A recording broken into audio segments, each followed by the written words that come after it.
Today, I'm being made a member of the Pickwick. You said Ironman. Oh my gosh, it's hilarious. As I was saying, today I'm being made a member of the Pickwick Bicycle Club. The only other person of color I know to be a member is the great Maurice Burton, one of England's best cyclists. However, to give you more information, here's Stuart, the secretary of said Pickwick Bicycle Club. Thank you very much, sir. Can you tell me more about the Pickwick Bicycle Club? Pickwick Bicycle Club is the oldest bicycle club in the world, Awesome. having been founded in 1870 and named in honour of Charles Dickens, who sadly passed away 2 weeks before the club was formed. Oh wow, okay. And of course it replicated what Mr. Pickwick used to do in the Pickwick Papers, Yes. which was to go from London into the countryside on jaunts. Right. And rather than going by horse and carriage, the Pickwick members went on their velocipedes or their bone shakers. Awesome. Awesome.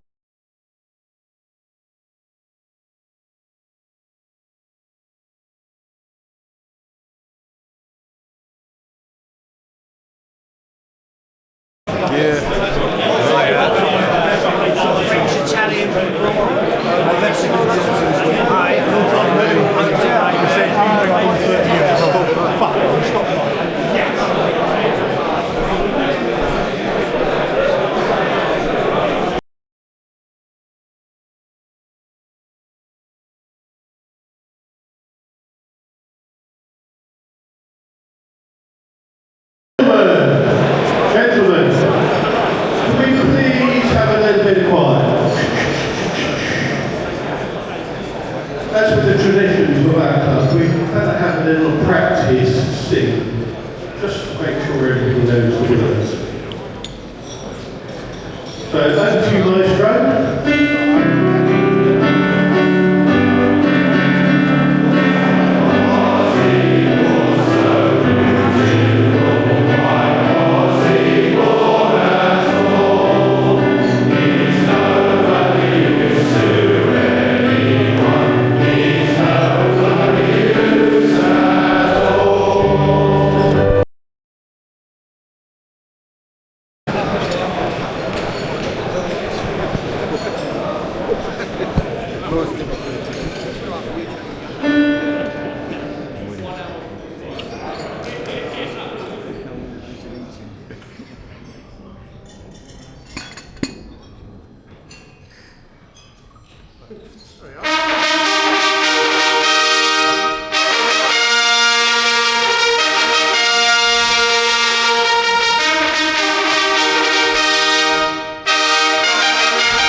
Welcome, Mr. President, and your guests. Maestro.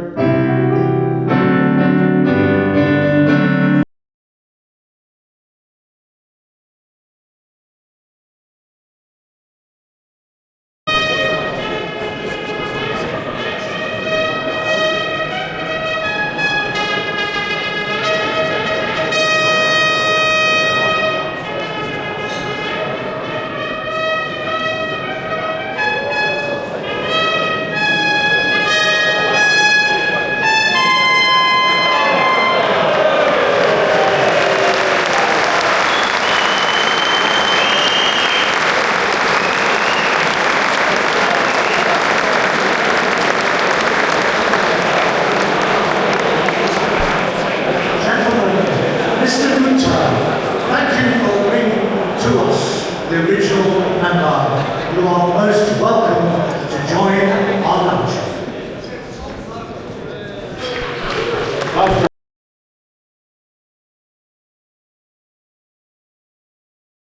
Robert Torto, Robert Sana.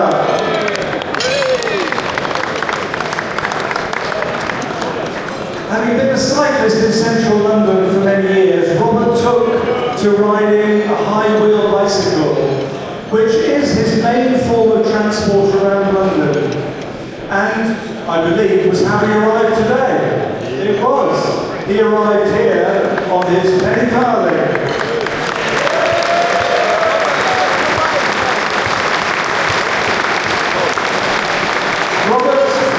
Robert is a civil engineer, and in part of his work he designed many of the cycle routes around London, including the Wandle Way from Wandsworth to the Farthing Downs, which is most appropriate.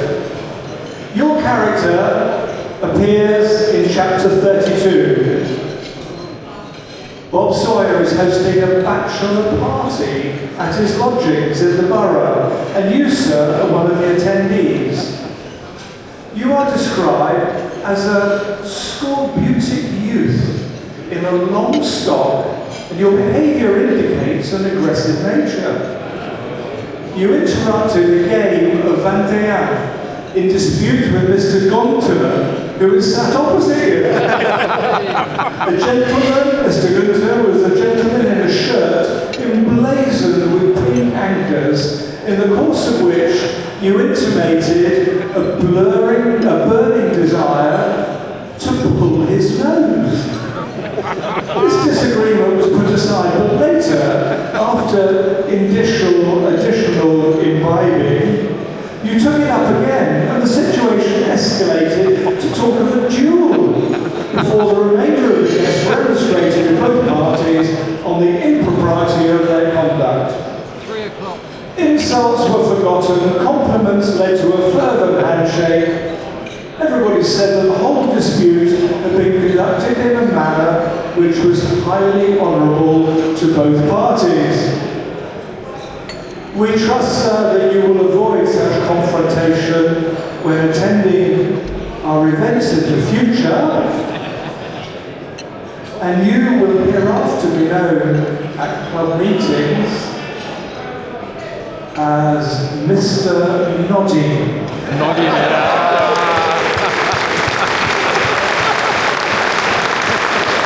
Welcome to all of our new members.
Could I please ask you your name, your number, your regiment, and your age?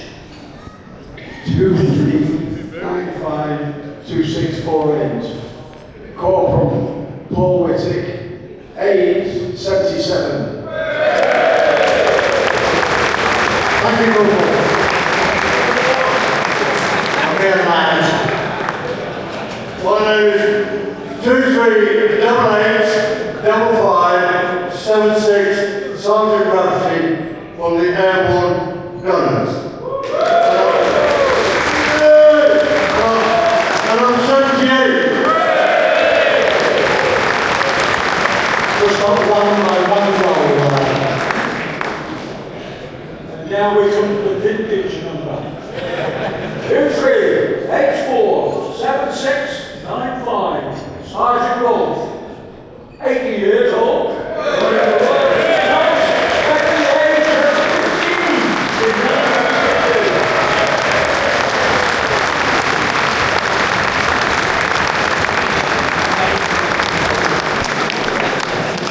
Gentlemen, you are most welcome. Thank you very much indeed. Most brave.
Gentlemen, please be outstanding.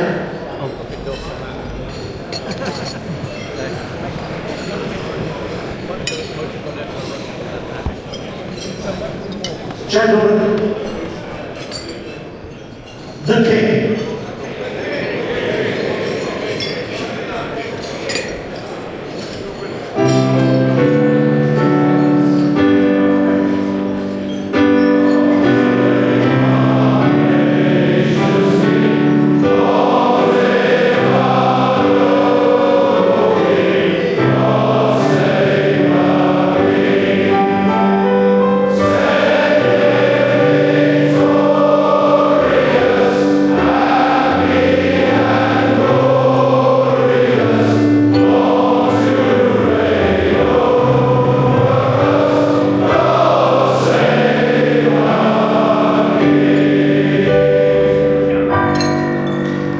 Gentlemen, you may now remove your blazers and jackets.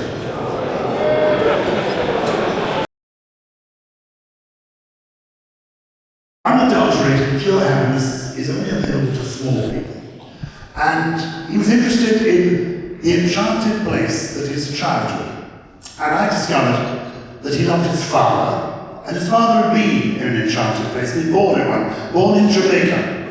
So I went, as part of research in my book, to Jamaica to discover the enchanted place where A.A. Mills' father was born. And the night before I began my researches, I was on the beach in Jamaica when, with my wife, the sun was setting. If you've been to the West Indies, you'll know the sun sets very quickly. One moment the sand is golden, the next it's silver. And we were standing alone on the beach when, coming towards us from a long way away down there, was a sort of bent figure, like a little old lady. A little bent, wizened old lady, nut brown, came tottering along the beach towards us. This little bent old lady came teetering along the beach towards us. It wasn't until this little nut-bound, old, gnarled little figure got to about there, we realized it was actually Mick Jagger.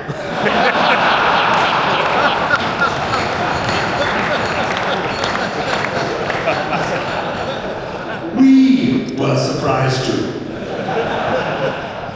We were even more surprised to find that Mick Jagger knew all about Winnie the Pooh and was interested in Winnie the Pooh. Better than that, he told me that he had actually stayed in the house where the Winnie the Pooh stories had been written.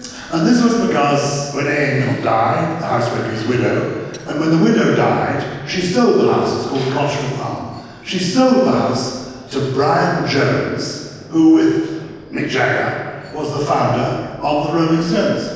so he actually stayed and lived there. But what intrigued me was the idea of these enchanted places, and certainly where we were in Jamaica was enchanting. The green was so green, the bark of the trees so brown, the birds, the colour of them. It was wonderful, the butterflies.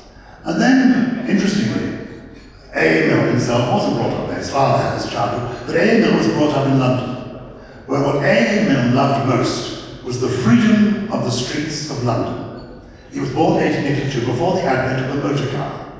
And the vehicle he loved most and lived most for was the bicycle. He loved the freedom of being a pioneer cyclist. And for him, interestingly, the streets of London were his enchanted place. He loved taking his bicycle into the countryside, going up hills, down dales, East Sussex in particular. But riding in London, when it was only him and the horses to contend with, that for him was an enchantment. And the reason I'm thinking about Winnie the Pooh and Mr. Pickwick isn't just because of the bicycle connection. It's something more interesting, I think. And it's relevant to what you people are doing here today. You are part of a very long English tradition. It was famous once upon a time. It was called Merry England, where we celebrated with good humour and good heart all the best things about our country. And it dates back to the 12th and 13th century.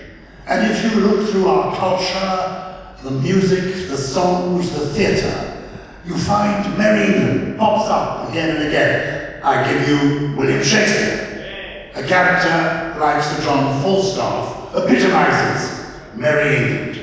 There's something wicked there, but there's something full of love and warmth and heart. It goes on. Mr. Pickwick personifies Merry England. The reason this club, I know this club exists, is not really because the founders loved the Pickwick Papers. It's because of the coincidence of the year that you actually came into being, coinciding with Dickens's death. And so, why not be the Pickwick Club? I see that. But also, what I love about what you're doing now is this is the best of Merry England. And then read these characters through the years, they're usually a little bit round. I'm sorry that our current Mr. Pickwick has chosen to disguise his roundness by breaking with hundreds of years of tradition, making the rest of you feel small wearing your blazers and bloaters, by coming along dressed as if he's going to Ascot. But what can you do? Once a man's into horse racing, he wants to show you. But don't worry, now you've got the next man coming on, don't worry. Dr. Stammer won't get you down. He'll be one of the people, dressed like you. But the point is, if you look at any of the illustrations of Pickwick, he's a round figure, just as John Falstaff was a round figure, just as Billy Bunter in the wonderful Frank Richards stories is a round figure, just as Mr. Toad of Toad Hall, Went to the Willows, those wonderful stories by Kenneth Graham. These tend to be round figures. There's something comfortable and warm and cuddly and good about them. And Winnie the Pooh, the round figure of Winnie the Pooh, falls into that category. So I'm saluting you for a reason. I think you are managing to do something very special and almost extraordinary. I hadn't realized it when I said yes to the invitation. It was because I happen to know a lot of Dickens' descendants. Dickens himself put it about a bit, and as a consequence, I feel able to say this for the one friends. So it's a private gathering. I mean, I'm reminded, we were talking earlier, I don't know why we were talking earlier about Boris Johnson. I used to be a member of Parliament. I was a member of Parliament until the people spoke. The bastards.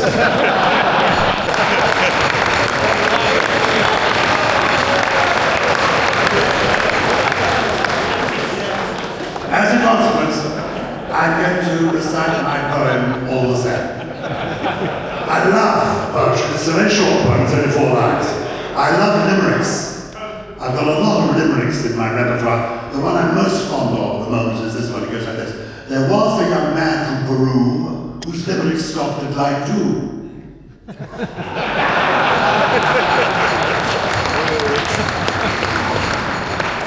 But the poem I'm going to recite for you now sums up the special nature of this curious gathering.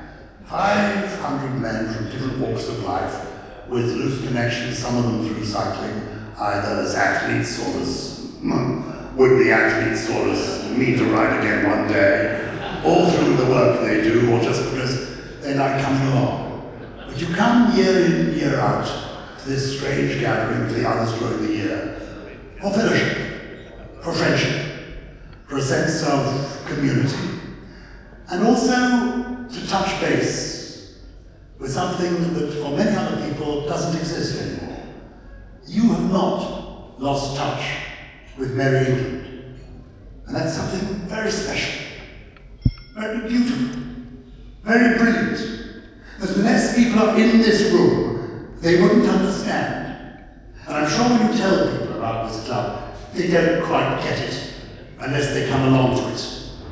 But actually, what Winnie the Pooh is, what Pickwick Papers are, that gives people a flavour of what you try to be. Convivial, good-hearted, optimistic, but at the same time realistic, with full of the variety and characters of people that exist in the novels of Dickens. It's a varied world. We have all sorts of people in it. We've got to rub along with them and make the best of them. So this is a gathering of good people touching base with an enchanted place that you have created and sustained all these years. 4 lines by Hilaire Belloc that for me sum this up. From quiet homes and first beginning up to the undiscovered ends, there's nothing worth the wear of winning but laughter and the love of friends. Congratulations on the love, laughter and friendship that's in this club. Outstanding. Now, please outstanding. Our toast is to the immortal memory of Gyles